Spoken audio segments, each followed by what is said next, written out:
agar qaysi bir kishi, hukumatlar aytadi, qaysi bir kishi Qur'on degan ne'matni Allohdan olgan bo'lsa va yana bundan ham kattaroq narsa bo'ladi deb o'ylayotgan bo'lsa, bu Alloh taoloning bergan ne'matini qadriga yetmaydi. Chunki o'ylab ko'ring.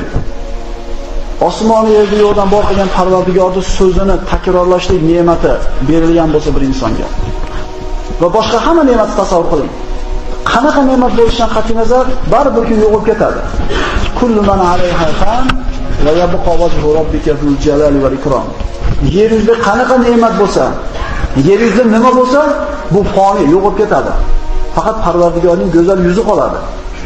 Qur'on Allohning kalomi, u maxluq deyilmaydi. Ahmad ibn Hanbal shuni deb o'ldirish borgan, u maxluq deysan deb. Maxluq emas. Allohning kalomi deb e'tirof qilamiz siz bilan biz. Endi Allohning kalomi bo'lgandan keyin bu yo'q bo'lmaydi. Sizning tilingizda, sizning qalbingizda hech qachon yo'q bo'lmaydigan Alloh taoloning kalomi turibdi. Shuni olgandan keyin ham yana ba'zi bir dunyoda bir mayda-chuyda matolarni ko'rib turib, menga hech narsa bermagan deyotgan bo'lsak, Alloh taolo siz bilan bizga rahmat qilsin.